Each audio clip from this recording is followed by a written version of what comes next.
Hey, Chris Falmasili here from soundetiquette.com, and in this video I want to show you 3 things that you should know about before trying to record sound effects with your phone.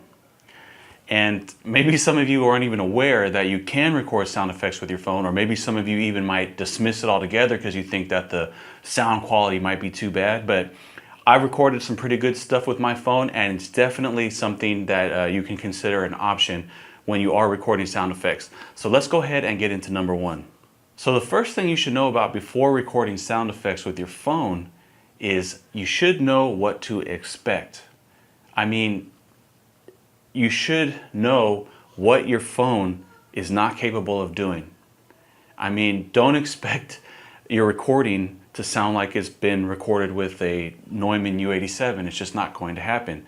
You know, it's similar to going into a Chinese restaurant and expecting to order a cheeseburger and fries, and you get upset when they say, oh, we don't sell cheeseburgers and fries. So you should know what to expect. For example, you can expect that you're not going to get a lot of bass or, low end frequencies. You're not going to get it. You're not going to get that.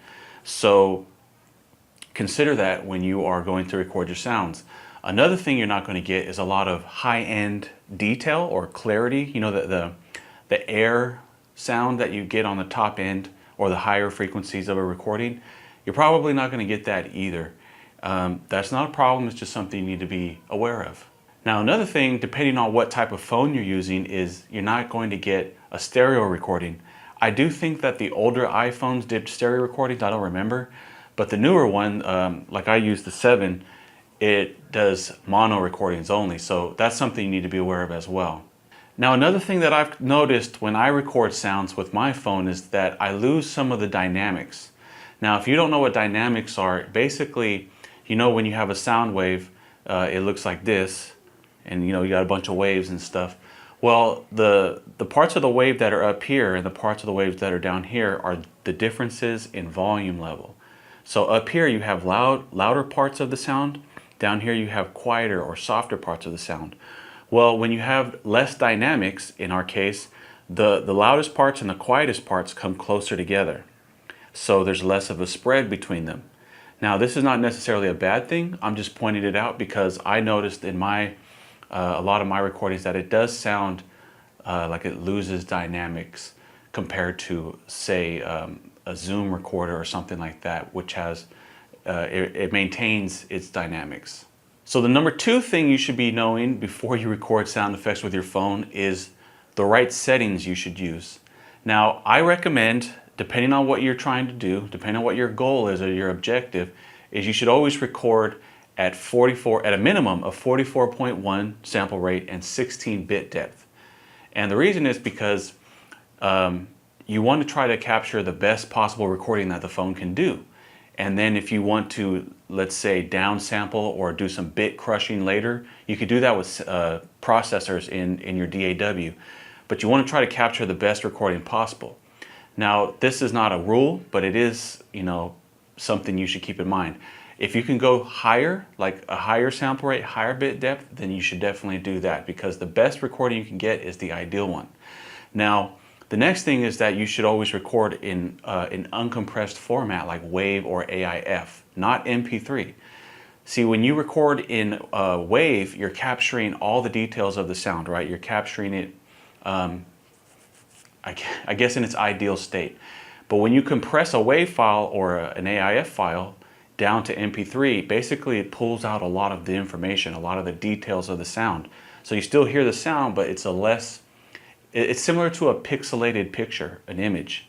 As the image loses detail, it starts pixelating, and it's similar to sound. So MP3 is like a pixelated version of an uncompressed sound file like WAV or AIF.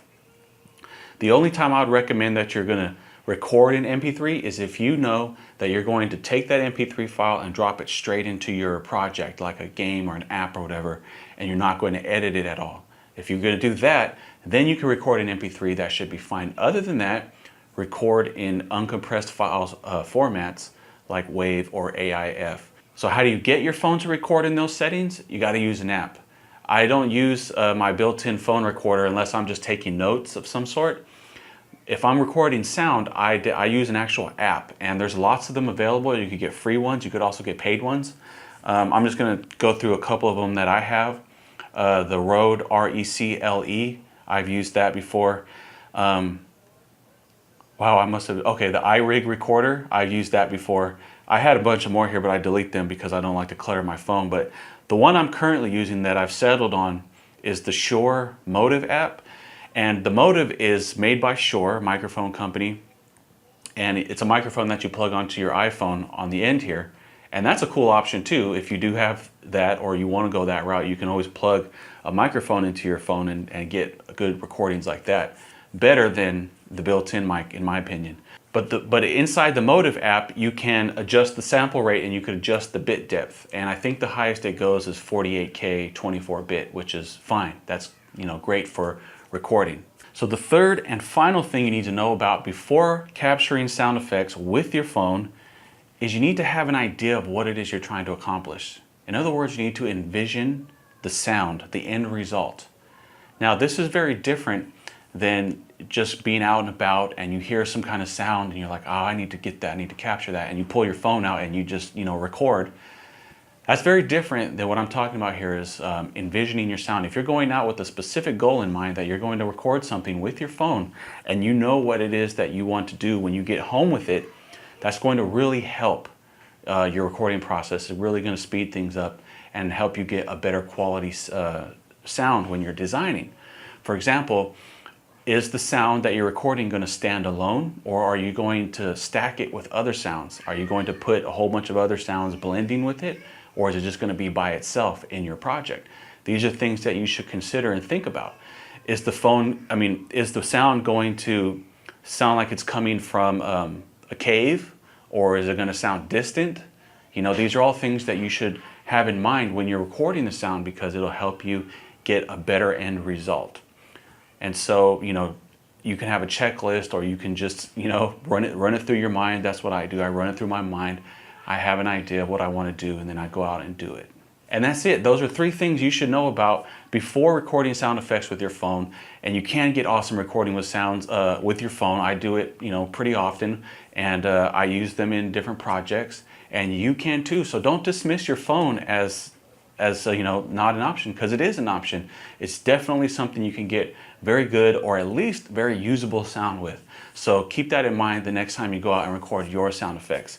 Again, my name is Chris with SoundEtiquette.com, and I'll see you guys next time.